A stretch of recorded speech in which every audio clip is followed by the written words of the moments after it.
two that come to mind immediately is one, we had awarded the steel contract, and because it was a steel frame stadium, the coating, the paint, is extremely important. And Janet had a difficult time reaching a conclusion on what green to use. So my steel fabricator on one side is beating the hell out of me to make a decision, because the process of doing it is this was done in CAD/CAM, computer, with an automated process. Then I would cut the steel and with using the computer-aided manufacturing. But at that point, in order to get a lasting coating, and I'm pretty sure they've probably painted the stadium 2 or 3 times since then, you had to what's called shot blast it. And there are different degrees of shot blasting, but the shot blasting we were doing took it to a near silver gray appearance. You almost never see steel like that, because the day after you do it, it'll start rusting again. But in order to start painting the steel, we had to get a decision on the color. Painting it wasn't that big a problem. Getting it through the shot blasting operation and then painting it, that was the complete cycle. Janet was having a hard time making up her mind on the color.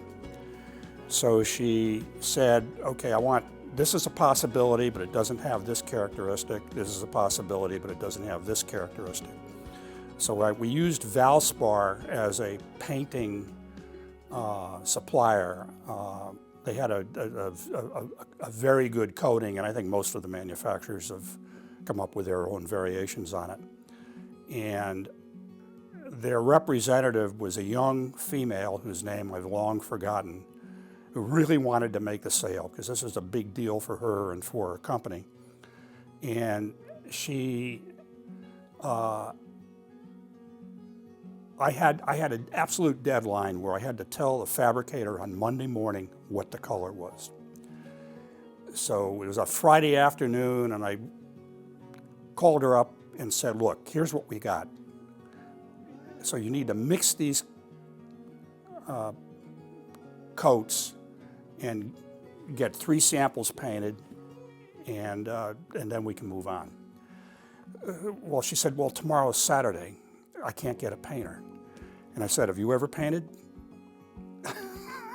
So she came down and painted the samples. Janet improved it, what is now Camden Yards Green or whatever it's called, and we were off to the races in that one.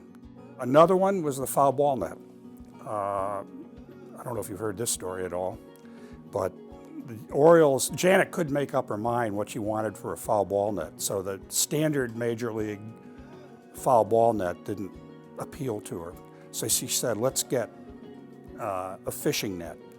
So we brought on fishing net to do the work. And when we started putting it up, it was too white, too shiny, too distracting for her. So we took it down, folded it neatly, and put it in the green groundskeeper's quarters underneath the stadium seating. We come in the next day and it's covered in dirt and all twisted up because she wanted to dull the finish on it. So that foul ball net wasn't going to get hung. So we ended up going with a fairly standard, if I recall correctly, a fairly standard Major League net. And then the next issue was that when you're viewing it from the owner's box, Larry wanted it lowered. I'm up on a lift about 20 feet in the air where where we're stringing the cable. Larry wanted it lowered so it didn't interfere with his sight line looking out at the pitcher.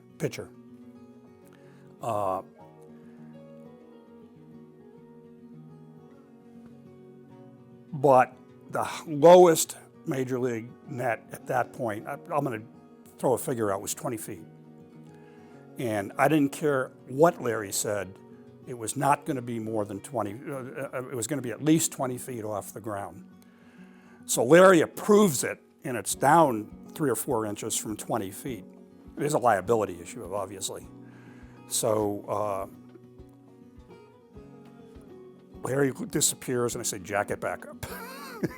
And I don't know where it is now, but that's where I put it. And then another one was, I think it was a day or two after that, we had the soft opening where I don't know who came in to play a baseball game with a limited attendance. But when a baseball comes off the bat, it has topspin on it, and it's like a phew. So I told the Orioles, I asked them not to seat anybody in the section immediately below the press box, because that's where these guided missiles would end up. And they didn't, which is good. But I ended up sitting there to make sure no one migrated up into the stands. After that, we got it up and it was fine. I had designed the sign over the entranceway, Oriole Park at Camden Yards, out of Prisma letters made out of stainless steel. This size, probably they were about that tall. The company that was doing all the graphics, the construction of all this stuff, gave them a price after seeing my sketches of something like 50 grand to build that Oriole Park at Camden Yards sign over the main entrance.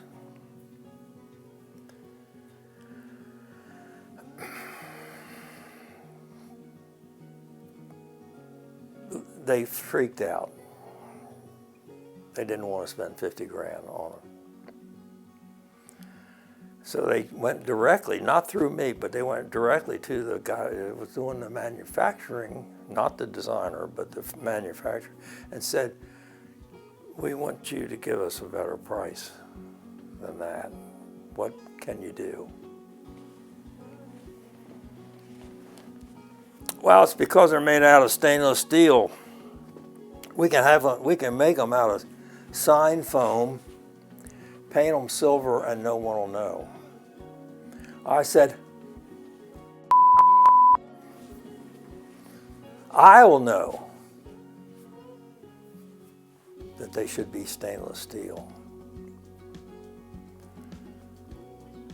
Well, we can't make them for, we got to get this money. So I went to Janet and I said, let me do something about it. She said, sure, go ahead. Tom Moore. You asked me about Tom Moore. He lives 5 miles from me. He built hardware for me in this house and so on when I was restoring the house. So I just drove over there and I said, Tom, can you build those signs for me? Here's a country bumpkin in a farm environment blacksmith shop. He said, sure. I think he built them for $10,000. And they are beautiful, absolutely beautiful, and they are stainless steel. They're not sign foam, which would be chipping and falling apart. I remember another little fight we had. The brick, we had to match the brick of the warehouse to the ballpark. We want them to look the same. So the architects ordered a brick, and the governor said, I want brick out of Hagerstown, Maryland. I don't want you going around the country buying, I want that brick coming out of Maryland. So there's a nice little brick factory out in Hagerstown. So we needed 1.5 million brick. And anyway, we put this mock wall up and put it next to the warehouse. And was a big dispute between us and the Orioles if the brick was right. So we built another one, and we couldn't get them to agree with it.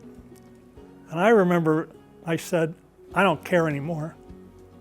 Order the brick, or we're not going to have a stadium done. And that got to be a little bit of a fight. But that brick is perfect. And the architects said it would be, and it is. So I remember that fight like it was yesterday. That was a bare knuckles one for a little bit, but we couldn't wait anymore. You don't get 2 million brick or 1.5 million brick in 2 seconds. You know, they got to make them. I remember when we did the sign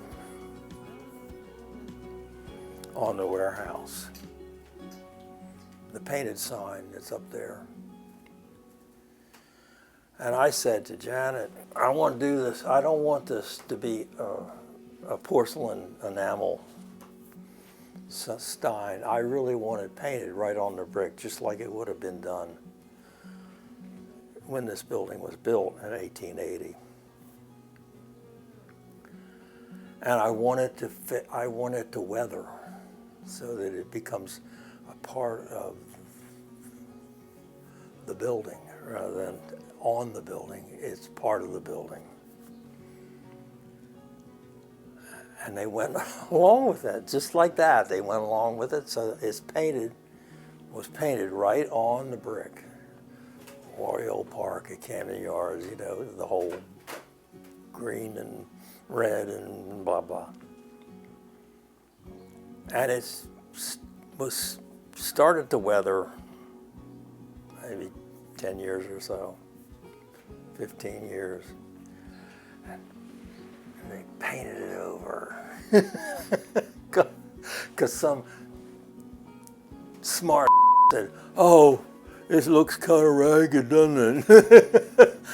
And I said, that's what I wanted it to do. Now they replace it with, I think it's a steel sign now.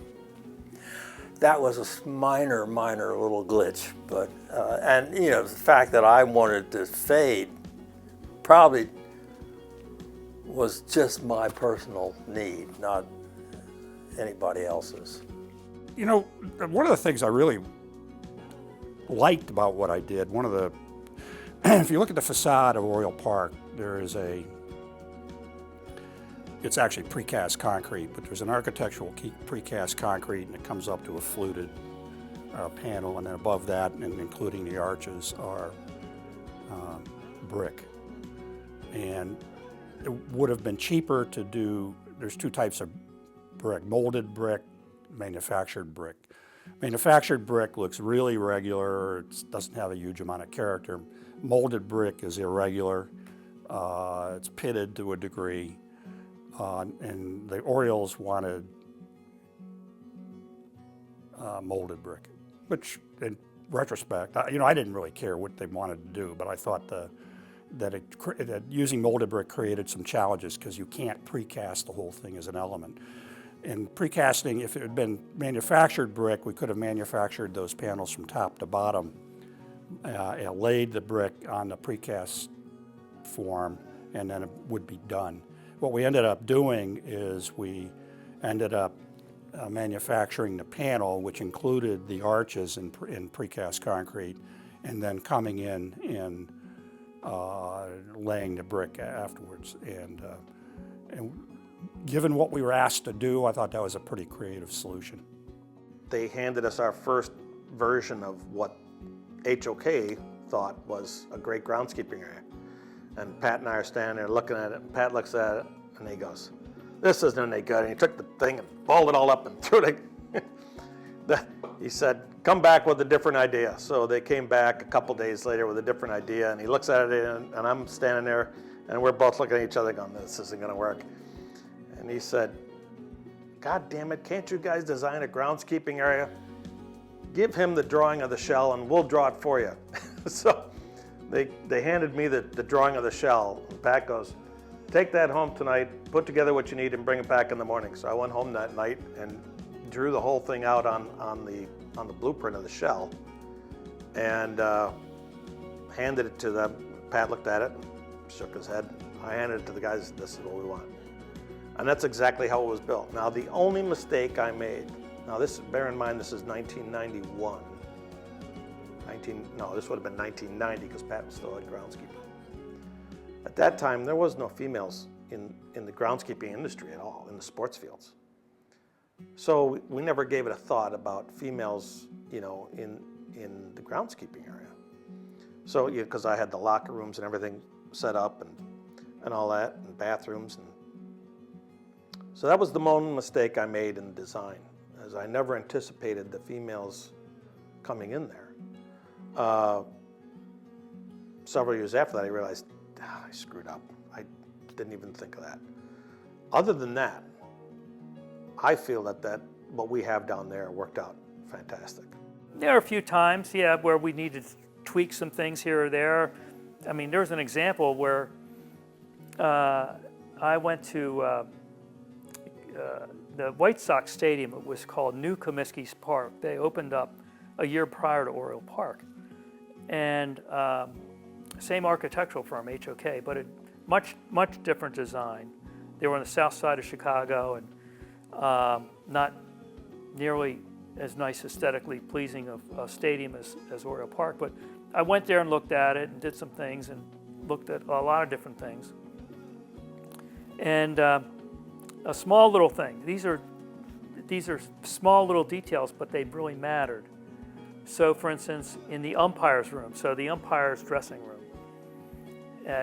over there in Chicago, they had, I think, they have 4 umpires usually for a game. You make it to a playoff game in a 6. I think they had 1 shower head. So I come back, I call up the architects, like, hey, what's your program? I'm looking at our plans. What's our program for shower heads? I see we have 1. And I was out there, they have 1. They said that's not, that's nearly not enough. So what happens is these architectural firms, they have kind of a program that kind of says, oh, in this space you need this. But when I came back, I said, Janet, we need to do this. So we made adjustments. So those are the type of things that we did. And again, it's a small little thing, but it stands out in my mind because think about it. If you're an umpire and it's 90 degrees out there and you've been out in the sun for 3 hours and you've got to wait for 3 other guys to take a shower before you can take a shower, he's not going to be too happy. So we made those adjustments in spite of the HOK program, and it kind of worked out. But there were thousands of those little kind of tweaks that we did, and I'm sure Janet could tell you stories of thousands of those things. But that's the one thing that kind of stands out in my mind. The biggest challenge was getting the field to green up. Definitely, that was probably the most pressing thing on my mind, just from the pressure I was getting. We're hitting it hard with some quick release fertilizer and iron, but you still got to get soil temperatures up. And so fortunately, in that last week or so before opening day, the soil temperatures also came up along with what we were doing, and it all just kind of coalesced about a week beforehand, and everything started jumping. Now we weren't, actual growth, lengthening of the blades wasn't quite there yet, but the greening portion of it had occurred. The chlorophyll production had begun, and we were getting nice and deep green, but we weren't getting a ton of top growth at that point yet. We still needed to get the soil temperatures up a little warmer. Nowadays, a lot of these ballparks, there's sub-air systems in there that can heat the soil and can even cool the soil. We didn't have that back then. Sub-air was actually just coming around right around that time, if I recall. When we built Oriole Park, a company from Chicago named White Waste Sign Company was the dominant provider of scoreboard systems. They'd done everybody. Working with Eli Eisenberg was really enamored of what they had done in other ballparks, and we toured around looking at different stadiums and their scoreboards and sound systems. And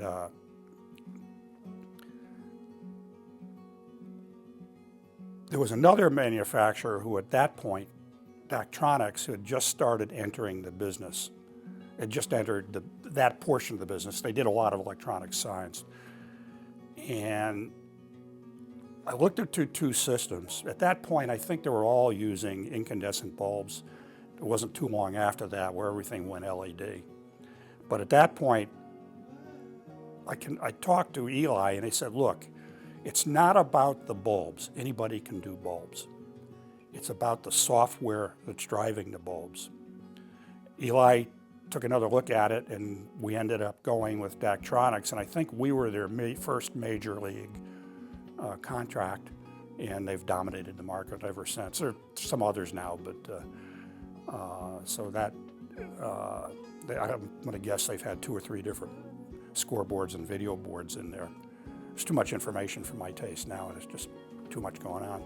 But I have a technical background, so sometimes I'll look at stuff and see it differently than someone who's immersed in another aspect of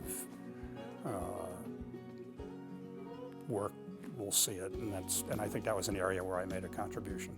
You could do a lot more with good software.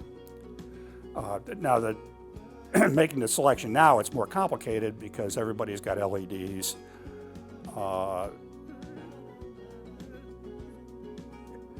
Where you buy, who you have your relationships with in terms of buying your LEDs, the colors are the issue. But at that point, it was primarily the software in my mind was the biggest factor in making that judgment. It was going good until we came into one snafu with the Orioles. There was concrete in some of the, not up top where you can see the big towers and all that, but in the concourses, some concrete framing. And they looked at that and said, we don't like it. That's not old-fashioned intimate.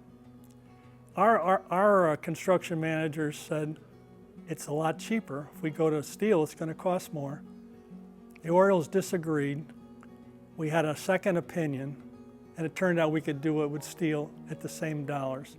So we got a structural architect down in Miami, Florida, to make it steel where it wasn't. Best thing we ever did. That's Lucchino and his team again. He held everybody's toes to the fire for that old-fashioned intimate ballpark like Fenway or Wrigley, with their steel frame all the way. So we made that change. Nicest thing we ever did. The only thing I remember is some of that steel had wet paint on opening day, and we had to pay for some dry cleaning because people bumped against it. But it was fabulous. I remember when we first got here and first started playing a couple games on here, the players started complaining that the infield was too slow. That we weren't cutting the grass as short here as we were cutting it at Memorial Stadium. Well, it wasn't the grass mowing height that was the difference. The difference was we were growing grass on sand versus growing it on native soil. Native soil is more compacted, and because of that, you don't get the density of grass leaves per square foot that you would in sand. With sand, it's more porous, you get more oxygen into the roots, you get more water that gets down there more easily, the fertilizer, everything gets into the root zone more easily, so the grass can grow more healthy. And because of that, the density of your shoots of your grass, there's more blades per square foot than there are in the native soil field. We were mowing it at the same height here that we were mowing it at the old ballpark, but it was much slower because there was obviously more friction from additional blades of grass coming up. And the players were crying about it, and I said, I'm mowing at the same height as it was at Memorial. Well, can you take it any lower? Well, we can, yeah, not a lot lower because this is bluegrass, you can only take it down so low. We were mowing it at I believe 1 1/8 inches at the time, and I think we dropped it down to 7/8 was about all I would push it. So we got it down, another 1/4 inch for them. That's about all we could sacrifice and be able to hold it together, especially in its first season. I was there observing what was happening. If anything was wrong, I'd see anything wrong, I reported back to the construction managers and let them go take care of it, because the one thing as an owner's representative, you need to let people do their job, and you really work behind the scenes to get things accomplished. As I tell staff, and it's our job to try to clear the path for the construction managers and the team so they can do things and keep them going without them being bogged down. So a lot of what I did was trying to break through bureaucratic red tape, getting super load permits in a matter of days and weeks instead of months by just calling the right people throughout the state and making things happen, working with other state agencies to make sure that they responded to the needs of the project, things like that, the behind the scenes things that people really don't notice. On one of the projects, after the construction manager left, he called me up and said, "Kim, I didn't know how much you did for us until I went to another project," and said, "Thank you very much." And to me, that was like the best compliment ever.